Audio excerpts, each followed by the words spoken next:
Hey friends, we're glad you tuned in to this episode of Beards and Bitcoins, a crypto podcast for the man's man, and all you beard-loving ladies. In this vast kingdom of nerdy incels, two men stand out as different from the crowd. BitBoy and J-Chains were both voted least nerdy in high school. Join them each week as they discuss all the hottest topics in cryptocurrency, as well as the fan favorite segment, Manspreading. So make sure to hit subscribe and turn on those downloads. Here are the dudes, Ben and Justin. Hey guys, welcome back to Beards and Bitcoins. We are your crypto podcast for the man's man and the ladies that love him. I am your co-host Jay Chains. As always, with me is my homie, BitBoy, Ben Armstrong. Got a great show planned for you, man. Why don't you tell them all about it? Yeah, we got a lot going on in the United States right now, and that's what we're going to touch on in News Break. Then for Token Time, we're going to be taking a look at a coin we actually have a key figure from on the podcast today. Very excited. Roger Ver from Bitcoin Cash, or from Bitcoin.com really, will be here for an interview. And we've already done the interview. It's phenomenal. You guys are going to love it. It's very, very, very interesting, talking about the history of Bitcoin and some other things. And you may not know this, but he actually is a brown belt in Brazilian Jiu-Jitsu. So for Manspreading, we are going to be talking about what is your favorite kind of fight to watch. We're not going to get into specific MMA styles, but we got some pretty good fights we want to pick out. We want you to choose what is going to be your very favorite. I think it might be a close race today for sure. Oh, absolutely. I think we should hopefully get some good engagement on that, because it'll be a good one. Yeah, absolutely. Speaking of engaging, let's get to one of the most engaging crypto wallets around, which is Monarch. The Beards and Bitcoins crypto podcast is brought to you by Monarch Wallet.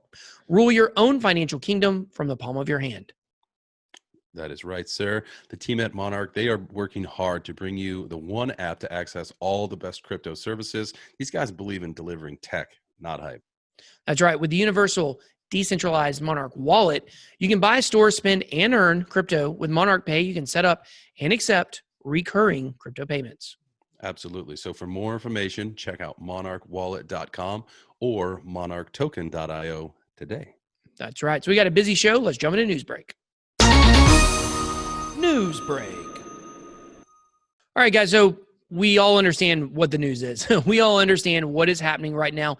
It's kind of transcending crypto, kind of like we saw with the pandemic. Like, this is all everybody's talking about, which are the riots over George Floyd's death at the hands of Officer Derek Chauvin in Minneapolis, Minnesota, and it's touched off riots all across the world. And while chaos seems to be what a lot of people in cryptocurrency want, it doesn't seem to be helping the Bitcoin price, the chaos that's going on, just like it doesn't seem to be helping any businesses out there. So kind of what are your thoughts on what's going on with all this, Jay? Oh man, it's tough, right? It's tough to, one, be in a position, I'm a white male and I live in the suburbs, right? So it's, if people are, pissed about white privilege, I know, I understand that, but I stand in solidarity with everybody. Like, I don't take anything for granted, and I don't think most people that I know do. It's a movement that needs to happen. Their voices need to be heard. But when you turn into the looting and the rioting, it's not protesting anymore. It's creating damage, it's committing crimes. And so now what you're seeing is that we're protesting police violence, right? And by doing this, we're creating anarchy. So the police now need to step up and do their job in a whole nother level. But in order for them to do that, they have to exercise and use force. But that's what the whole point of this is about in the first place. So how do you do your job? It's perplexing to me. And I personally have, I've got 3 people in my immediate family that are in the law enforcement industry. So it's, like for me, it's also just tough because, like, I know that they're the good apples. No one that I know would even remotely be a racist. Like, that's just not how my family was raised. That's just not how we operate. So I know that they're the good apples, but it just gives you unnecessary stress knowing that they're out there having to deal with this. Yeah. And I mean, I would say, like, it's always weird when I go to other parts of the country, because I'm so used to the way we live in Atlanta. Like, Atlanta to me is probably the pinnacle of race relations in the entire country.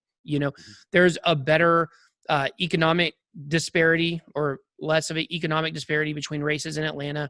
A ton of Black business owners and minority business owners. I think 50% of businesses in the Atlanta area are minority owned. So, our city hasn't really dealt with some of this stuff like others have. Now, obviously, during the civil rights movement, Atlanta was right in the middle of all that. But, for me, it's kind of hard to like wrap my mind around wanting to hurt somebody because of the color of their skin, and I think sometimes we kind of get caught up in all this. Like sometimes I feel like these protests are almost against an invisible enemy, because like sometimes it's like, who are the people that support this? Who are the people that support the killing of an innocent man? Who are they? I mean, you got to be an idiot. You have to be an idiot. And like one of the things I liked what you said during the interview with Roger was, what's the end goal here? Like we have to know what to end racism, but let's just be, like you said, realistic, right? Like let's find a goal that is achievable, that attainable, that we can get to in like maybe like the next 2 days, so that we can stop all this. Well, when you think about it, like, I mean, it's just common sense. Like right now there seems to be a big angry mob out there, and they're not using common sense. Like they could actually direct their energy into something that could actually produce change. And it has to be measurable, right? You can't just say end racism. That is just like saying end crime, stop drugs. Like that's not a real thing. That's never going to happen. You can't control the minds and the brains and the hearts of people. What you can do is you can enact legislation to help with things. So in my opinion, that has to be what happens. When you look at people that are successful, one common thing successful people have is, not every successful person, but a lot of successful people, they have written goals, right? Mm-hmm. Because something that's written and tangible and measurable, those are things you can actually achieve, right? So when you just start out, like if I said, okay, what is your goal? And you said, my number one goal is I want to be successful. Like, okay, but how are you going to get there? Like, this is my goal. I want to be successful. You're not going to get there. You got a low IQ if you think that goal is going to help you, So I think it's all about directing this. I'm all for the energy. I'm all for change. Let's direct it in a way to actually enact something that can produce change, because what's going to happen is in 3 weeks, this is going to be over. It's not going to be on the news. And then we're not going to be talking about it. And then 6 months from now, we're going to go through the exact same cycle. I really hope that we don't. I really hope that we don't. But man, it's just a crazy time. But anyhow, if you guys need some news, crypto news, show information, just visit our website, sign up for our 21 Bitcoin best practices guide. This way you can stay in the know what's going on with the show. We'll always keep you up to date on what's going on in our neck of the woods too. But I think it's time for some token time. Token time. All right, guys, for token time today, we are talking about Bitcoin Cash, BCH, coming in at number 5 on the coin market cap scale. Yeah, and this is a coin that didn't even exist a few years ago. Just like most coins, it had a beginning. Bitcoin Cash obviously is a fork from Bitcoin, and the Bitcoin Cash people, such as Roger Ver will talk to today, they're strong proponents of believing that is Bitcoin, that what we know as Bitcoin, they refer to as Bitcoin Core.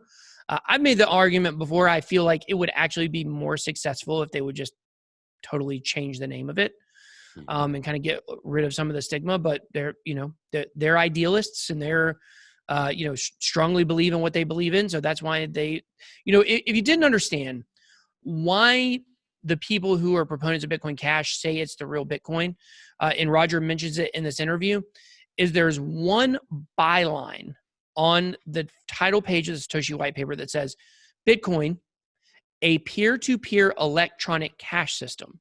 So the big split between Bitcoiners and Bitcoin Cash people is whether or not, it sounds like we're dissecting a legal document, whether or not that byline defines what Bitcoin is.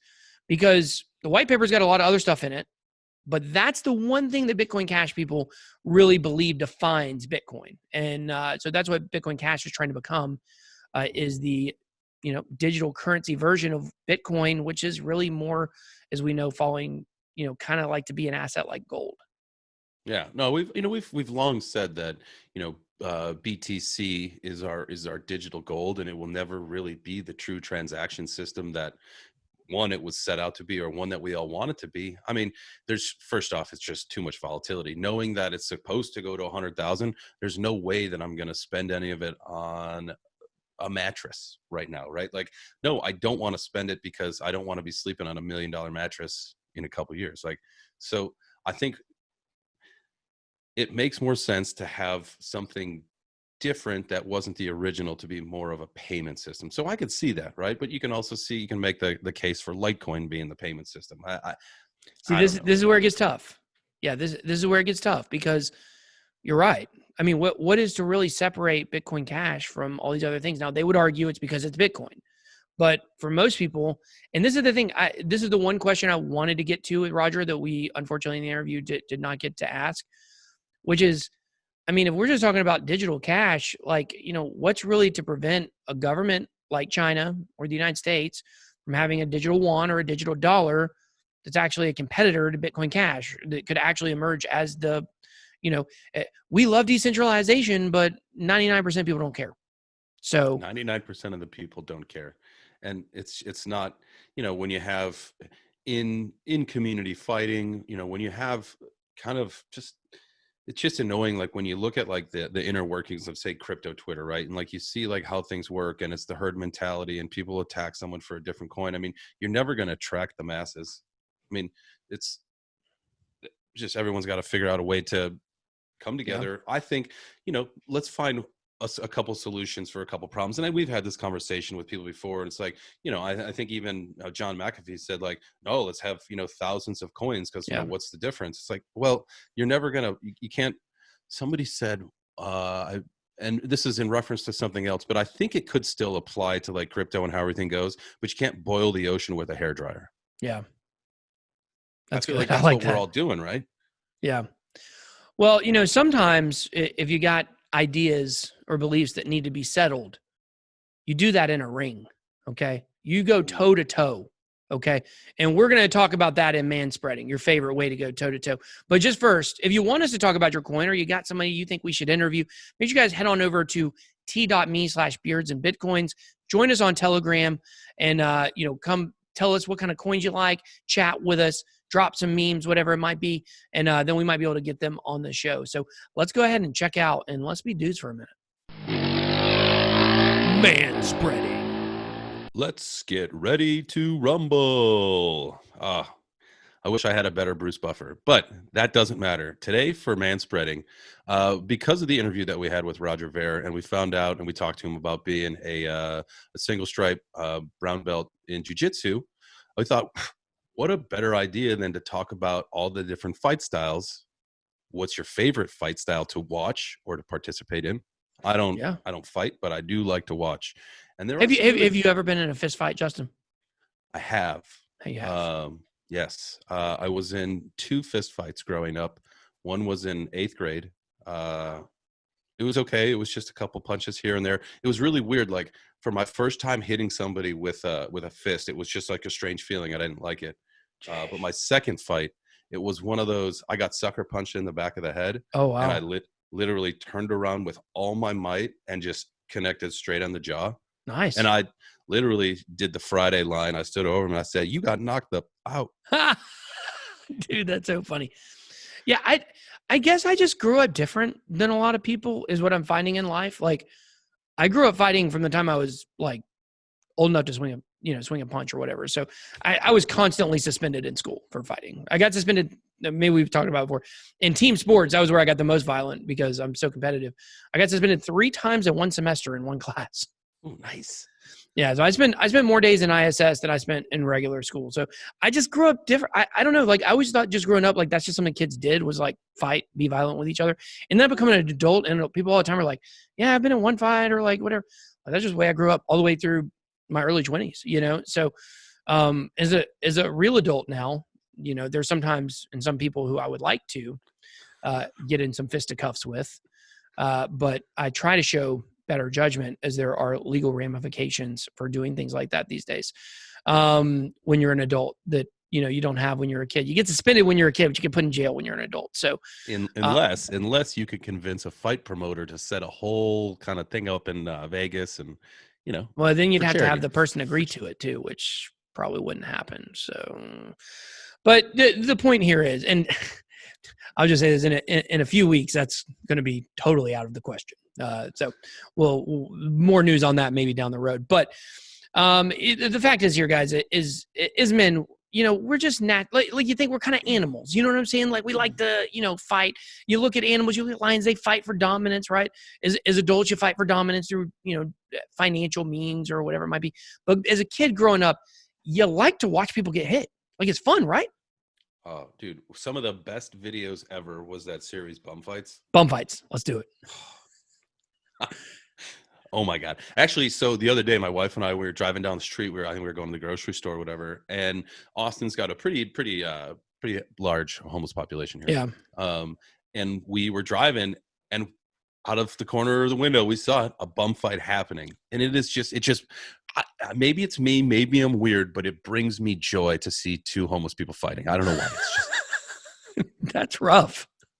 Well, yeah. Who knows what I think you're a bad person, Justin. I'm sorry. What about those Kimbo Slice fights back in the day? Those are pretty fun. Oh my God. That was the backyard. That was like backyard fighting, right? Yeah. Backyard fights and all that. So we want to know from you guys, what is your favorite kind of fighting to watch? Is it MMA? You know what I'm saying? Is it in the octagon? Is it organized? You got, gloves on. Is that your kind of favorite? Is that your favorite kind of fighting to watch? Or is it boxing? We talked about boxing, a couple months ago. Some big names kind of rising up in the heavyweight division. We talked about Mike Tyson. Is it backyard fights? Is it bum fights? Do you just like to see people just throwing it down? No rules, unorganized. Or do you like to see the total opposite? The most scripted but entertaining fighting there is out there, wrestling. I've been obsessed with watching wrestling videos lately. I don't know why. I can't stop. But what do you think? Which one are you taking, Jay? Oh man, that's such a tough answer because each one of them have like their own answer behind it, right? Because like as far as like aggression goes, MMA, like that's like the real deal, right? Like the octagon, like you got to survive the octagon. Yeah. In a bum fight, I just told you, like that like brings me joy to watch those for some reason. It did as a child. It did the other week. Like it makes me laugh inside, and I just whatever. Wrestling, it's a soft spot in my heart, man. Like I grew up. It's the nostalgia. The Hulkster, Macho Man, the Bushwhack Boys or Brothers or whatever, like all of that stuff, man. Yeah. I love it. I think I'm gonna have to go with bum fights. Wow. Okay, that's impressive. I'm right there with you. The wrestling is so nostalgic, but like I don't watch wrestling today. Like it's a lot different now. It's not as like kind of edgy as it used to be. I was a huge wrestling fan when I was a kid for like a few years. I went and saw Goldberg at the Georgia Dome, like, oh man, I went twice to WCW when it was that's really when I stopped liking wrestling was when WWE. WWF. Yeah. At the time it was WWF, right? It took over WCW. That was kind of my thing. It was an Atlanta thing, that's where it was from. And I loved it all. I got to say my favorite is a good heavyweight boxing match, like a good heavyweight boxing match, like back in the day, Lennox Lewis, Mike Tyson, Evander Holyfield. Even recently the Tyson Fury and Deontay Wilder, like those guys are pretty good and entertaining. So I got to say, in my opinion, there's nothing like a prime heavyweight boxing match. So, but we hope you guys enjoyed Manspreading today. Let's go ahead, guys. Let's jump into our interview with Roger Ver. You're really going to enjoy this. It gives you a lot of history.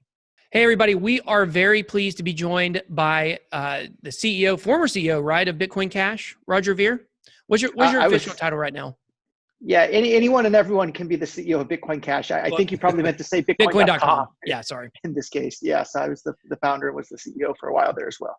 Right. So we're very excited to be joined by Roger. Obviously, I would personally say, obviously you've got some controversial stuff, but in my opinion, hardly anybody's ever done as much for Bitcoin as you've done.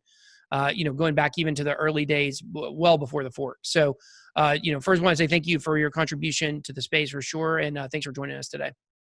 Yeah, my pleasure. And thank you too. Yeah, absolutely.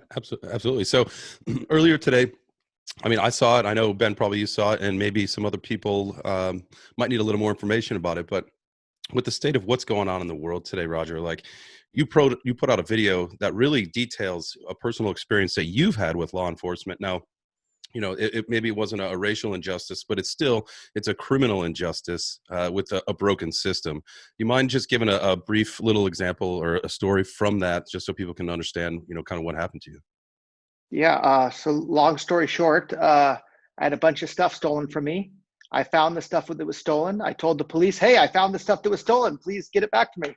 They did nothing. They absolutely refused to even lift a finger to help in regards to that. It really left a bad taste in my mouth. But I have a bunch more stories like that as well. And I recorded a few of them. They'll be coming out day by day on my own YouTube channel there as well, and on library.tv and some other places as well. Because there's a whole other thing we talk about is the censorship going on YouTube and these other platforms as well. Yeah, definitely. I mean, I've experienced it just over the last, week or so. As a content creator, I'm very well versed with the analytics that go on behind the scene with the videos. And so, some people might say like, oh, just the interest in Bitcoin is down or whatever they say when the numbers drop. But you can clearly see a difference when, one video I did last week that got heavily censored was about the big banks. I was talking about Goldman Sachs and JP Morgan, and that video was censored. Looking at the statistics, there's no question about it. So good to see you using some decentralized options. I'm also on Library as well. So is that your favorite decentralized place to upload? Yeah, I think I'm still trying to find my favorite one. Maybe it'll wind up being Library. Maybe it'll be DTube. There's a couple of them out there, and I don't really know which one's my favorite yet. I'm trying them all. Good. So let's get a little back, a little more back into the issue we were just talking about, which was, the rioting, police injustice. Here is my issue, and I've been bringing up this issue on, with my TikTok account. I did a video about this. So I'm going to talk about it a little bit on my YouTube channel, this week. But my main issue with the riots that are going on right now, or the protests, whatever you want to call them, the looting, peaceful, whatever, the entire spectrum, is that to me, it seems like there needs to be an end goal. Like there needs to be something that is actually trying to get changed other than just world peace, stop racism, equality for all. Like those are ideals.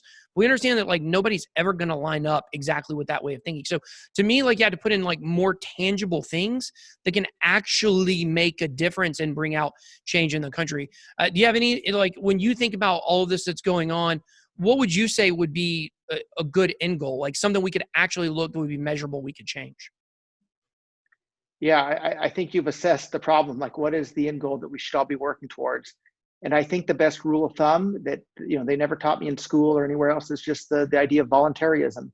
All human interactions should be on a voluntary basis or not at all. You should have mutual consent with all your interactions. And that's how almost everybody deals with everybody else in their daily lives, with the exception of, looters and robbers and rapists and murderers and government.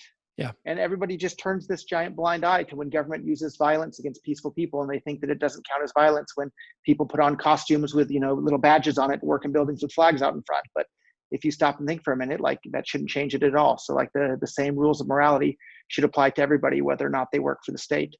And I think we need to have a consistency across the board for everybody in every country, everywhere. Like using violence against peaceful people is not okay. And even if you call yourself a government, it still doesn't make it okay. And we're seeing lots of people, with the looting and whatnot. I think there's lots of people out there that are marching because they're genuinely upset about, the injustice and the treatment by police. And then I think there's a bunch of other people out there that don't have good morals, and they say, oh, this is an excuse for me to kick down the windows of the Nike store and steal some new shoes. Like, That's not okay. And it's really disappointing to see these, things getting mixed together in the world. Yeah, I think the opportunists, I think is what they're calling them on the media. Those people they've really kind of made us all lose sight of what this is all about, like in the first place. And I get it. People are mad, and people want to be heard, but when we just got to do it in a better way. And there is a better way to do it. Yeah, stealing from people that had nothing to do with the guy, getting the knee across his neck and choked to death. Like Starbucks had nothing to do with that, other than Starbucks was forced to pay for the police officer's salary that did that. But Starbucks, is the willing participant there. So like, don't go and kick down the windows of a Target and AutoZone and this and that. Like leave the private businesses alone.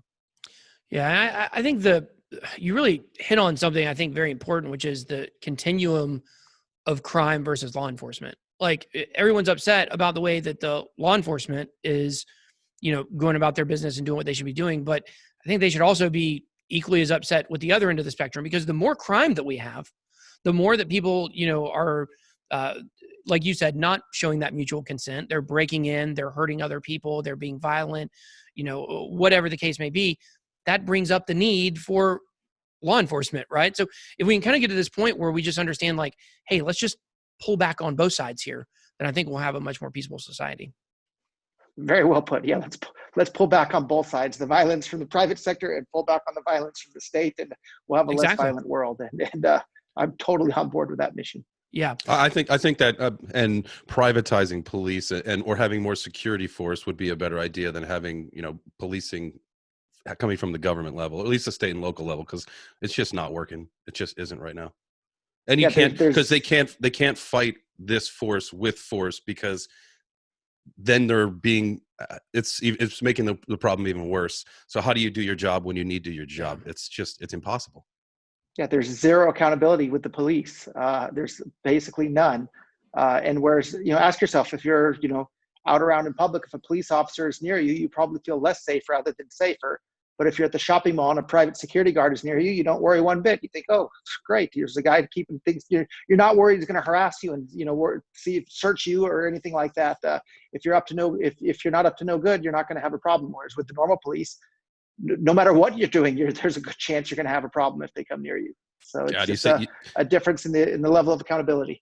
You say mall cop, and my mind just goes straight to Paul Blart. That's such a funny movie. The heyday of Kevin James. But all this brings up an interesting point about your background, which is obviously I don't know what you kind of consider yourself to be, like anarchist, anti-establishmentarian. I like the word voluntarist, right? Voluntarist. It's so simple. Okay. Like everything should be voluntary. Right. And so obviously, Bitcoin was kind of founded on this idea of freedom and, a lot of the ideals, libertarianism. There's a lot of, shades of that involved. And, no one represents, all that, in my opinion, better than you. We have other people like, Eric Voorhees, who have started out that way and now kind of, gone in a different direction, almost, forced to in a lot of ways by business deals. But I love the book Bitcoin Billionaires. I don't read books a lot. Like, sorry guys, I don't read a lot of books. I read a lot of tweets. Nerd alert. But I did actually listen to that whole entire audiobook, and I was really fascinated with their characterization of you. And one of the points that I really wanted to, you were kind of almost made out to be the villain in the book.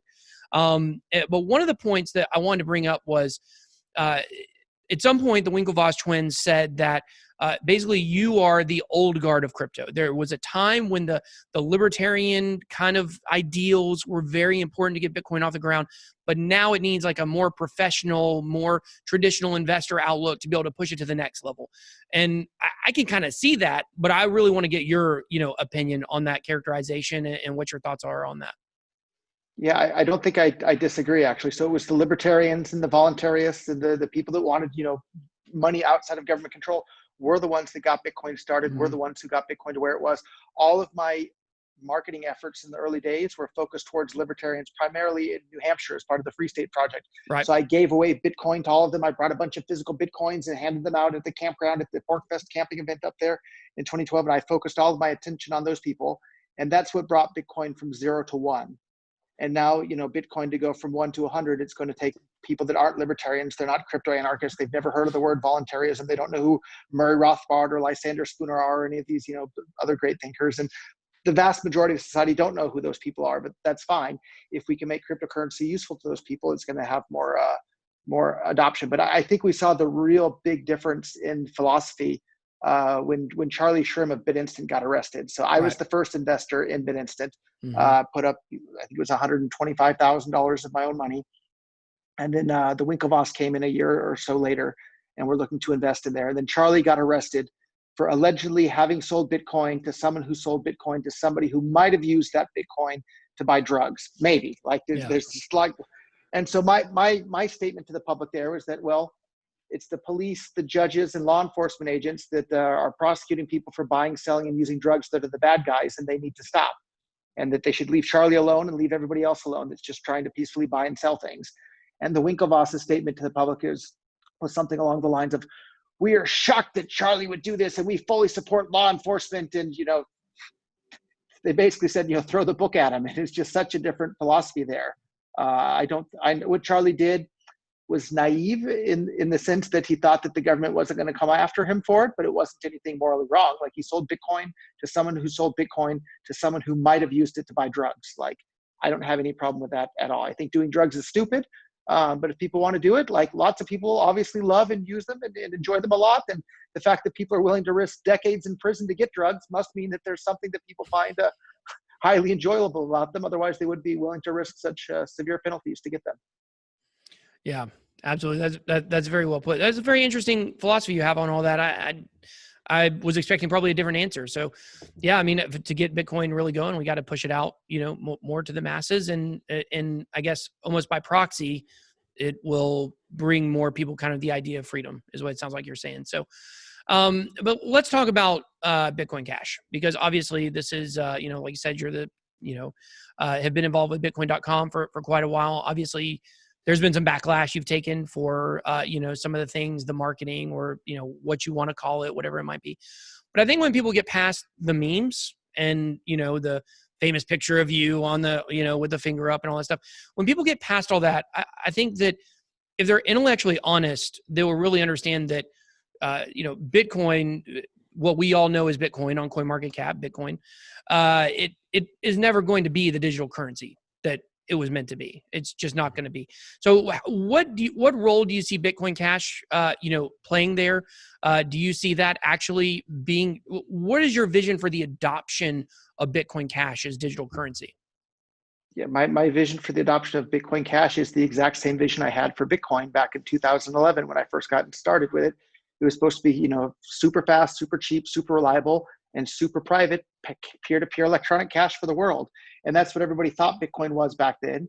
And, through a whole story that a whole nother book can be written about, right. Somehow Bitcoin no longer is that. It's no Bitcoin. The thing that everybody's calling Bitcoin today is no longer trying to be a peer-to-peer electronic cash system, even though that's the very title of the original Bitcoin white paper. And so if the Bitcoin white paper doesn't describe what everybody's calling Bitcoin today, I would argue that the thing that everybody's calling Bitcoin today isn't Bitcoin, despite the fact that everybody's calling it that. So if you call a rock a shoe over and over and over again, even though the rock doesn't work as a shoe, it doesn't mean the rock has become a shoe.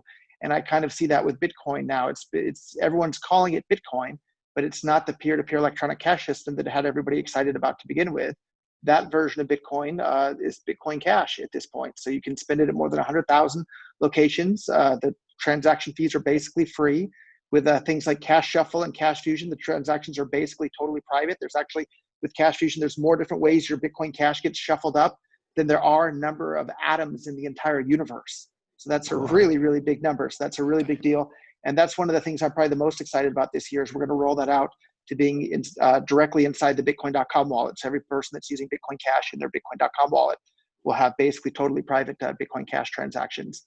And I think that's a really big deal. So I'm still excited today in 2020 for the exact same reasons I was excited about Bitcoin in 2011. But the thing that I'm excited about today is Bitcoin Cash. But to me, it's the same. It's the same thing. It's the same vision. It's the same tool. And if you aren't excited about Bitcoin Cash today, then you wouldn't have been excited about Bitcoin in 2010, 2011, 2012, because Bitcoin Cash is that vision and is that goal today. That makes sense. That definitely makes sense. All right, let me switch gears a little bit here, because I know after we're done talking here, you are going to practice, and you do jiu-jitsu. You're a brown belt, right? I am, yeah.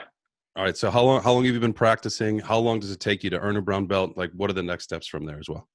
Well, the next step will be a couple of stripes, and then my black belts. I have one stripe, so I have a brown belt with one stripe, and I need to train more. I need to practice more. I need to do some tournaments more, and I need to do it before I get too old. So that's the coronavirus and worldwide lockdown and now riots haven't helped that training session too much. But we have a good group actually I have going recently, and I've been getting some decent training in the last couple of weeks again after having 2.5 months out with the worldwide lockdown. So I really love it. And for anybody who hasn't tried jiu-jitsu, it's like the closest thing to having magic powers out there. So I guess a little funny side note, like I've done hundreds, if not thousands of interviews on one particular interview, I lost my temper and I gave this guy the middle finger. Yeah. And if you watch the whole interview, he was intentionally just trying to push my buttons the whole time.